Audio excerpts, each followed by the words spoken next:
महात्मा बुद्ध जी कहते हैं, नफरत से नफरत कभी खत्म नहीं हो सकती, इसे केवल प्यार से ही समाप्त किया जा सकता है। यह एक गहरा और महत्वपूर्ण विचार है जो मानव जीवन, समाज और संसार के लिए बहुत ही प्रासंगिक है। यह विचार केवल एक तैंतिक नैतिक उपदेश नहीं है, बल्कि एक प्राकृतिक सत्य भी है जिसे जीवन के विभिन्न पहलुओं में देखा जा सकता है। इस सिद्धांत का आधार यही है कि नकारात्मकता को नकारात्मकता के द्वारा समाप्त नहीं किया जा सकता, बल्कि सकारात्मकता ही वह मार्ग है जिससे किसी भी नकारात्मक भावना को दूर किया जा सकता है। नंबर 1, नफरत और उसकी प्रकृति।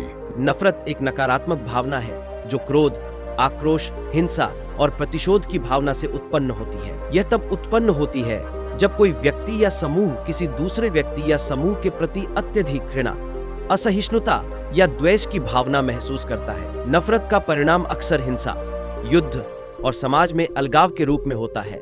यह भावना व्यक्ति के मानसिक और शारीरिक स्वास्थ्य पर भी बुरा प्रभाव डालती है। नफरत न केवल संबंधों को तोड़ती है, बल्कि समाज में अस्थिरता और तनाव का कारण भी बनती है। जब कोई व्यक्ति नफरत की भावना से प्रेरित होकर किसी दूसरे व्यक्ति या समूह के खिलाफ प्रतिक्रिया करता है, तो इसका परिणाम अक्सर नकारात्मक ही होता है। नफरत से प्रेरित कार्य और प्रतिक्रियाएं आमतौर पर और अधिक नफरत को जन्म देती हैं। उदाहरण के लिए, अगर एक व्यक्ति दूसरे के प्रति नफरत की भावना रखता है और उसके खिलाफ कोई आक्रामक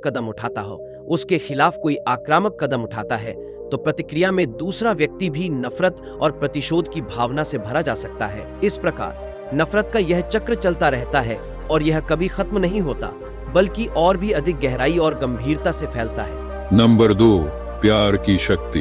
प्यार इसके विपरीत एक सकारात्मक भावना है जो सहानुभूति, करुणा, समझ और सहयोग पर आधारित होती है। यह भावना न केवल व्यक्तिगत संबंधों में बल्कि समाज में भी शांति और संतुलन बनाए रखने में महत्वपूर्ण भूमिका निभाती है। प्यार का अर्थ केवल रोमांटिक प्रेम तक सीमित नहीं है, बल्कि यह एक व्यापक भावना है जो मित्रता, परिवार और समाज के प्रति प्रेम और दया में व्यक्त होती है। जब नफरत का सामना प्यार से किया जाता है, तो उसका प्रभाव सामान्यतः सकारात्मक होता है। प्यार में परिवर्तन और सुधार की शक्ति होती है। प्यार न केवल दिलों को जीतने का साधन है, बल्कि यह दुश्मनी और द्वेष को समाप्त करने का भी एक प्रभावी तरीका है। यह वह भावना है जो व्यक्ति को अपने अहंकार, क्रोध और नफरत से ऊपर उठने में मदद करती है। नंबर 3, प्रेम द्वारा नफरत को समाप्त करने के उदाहरण।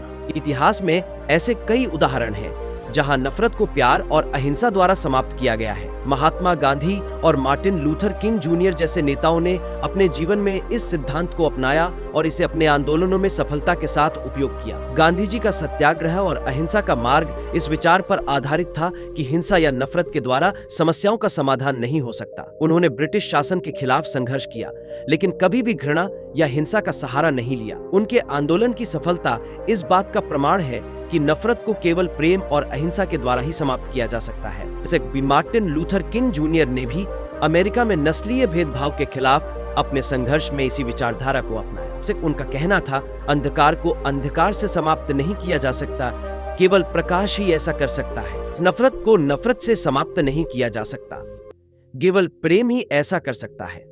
किंग ने अमेरिका के नागरिक अधिकार आंदोलन को अहिंसा और प्रेम के मार्ग पर चलाया और इस प्रकार नस्लीय न्याय के खिलाफ बड़ी जीत हासिल की। नंबर 4, मनोवैज्ञानिक और वैज्ञानिक दृष्टिकोण।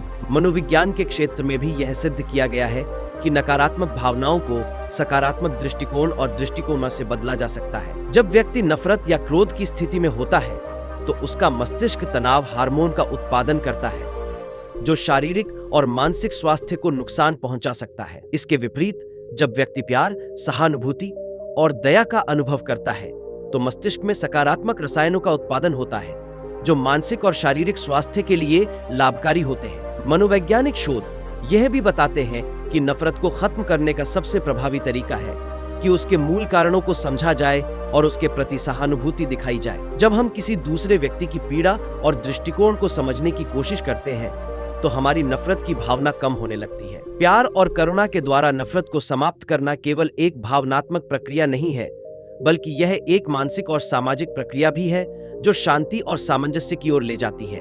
नंबर 5, सामाजिक और सांस्कृतिक प्रभाव। नफरत का सामाजिक और सांस्कृतिक प्रभाव व्यापक होता है।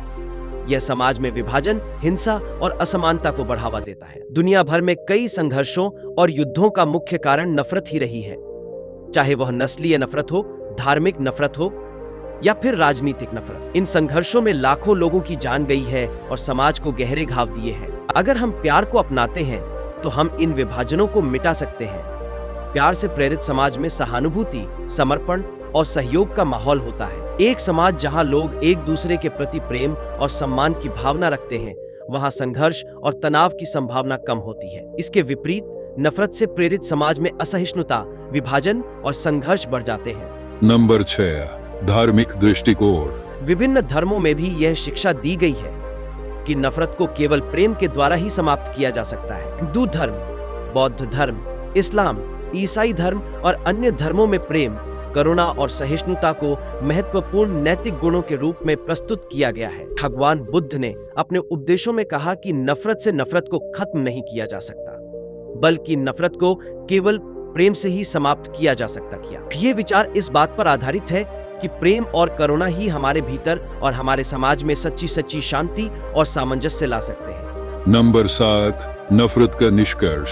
नफरत से नफरत कभी खत्म नहीं हो सकती। यह एक अटल सत्य है जिसे हम अपने व्यक्तिगत जीवन, समाज और वैश्विक स्तर पर दिया पर देख सकते हैं। स्वार्थ का परिणाम और अधिक नफरत ही होता है, जबकि प्रेम का परिणाम शांति, समर्पण और समृद्धि होता है। यदि हम एक बेहतर और शांतिपूर्ण समाज की कल्पना करते हैं तो हमें नफरत के चक्र को तोड़ना ना होगा और उसके स्थान पर प्रेम और करुणा को अपनाना होगा। नफरत के प्रति प्रतिक्रिया के रूप में केवल प्रेम ही वह शक्ति है जो सच्चे परिवर्तन को संभव बना सकती है। यह प्राकृतिक सत्य हमें सिखाता है कि सकारात्मकता और प्रेम ही वह मार्ग है जो हमें और हमारे समाज को बेहतर बना सकता है। अगर आपको हमारा वीडियो पसंद आया हो तो हमारे चैनल को सब्सक्राइब करें और बेल आइकन दबाएं ताकि आपको नए वीडियो की नोटिफिकेशन मिलती रहे।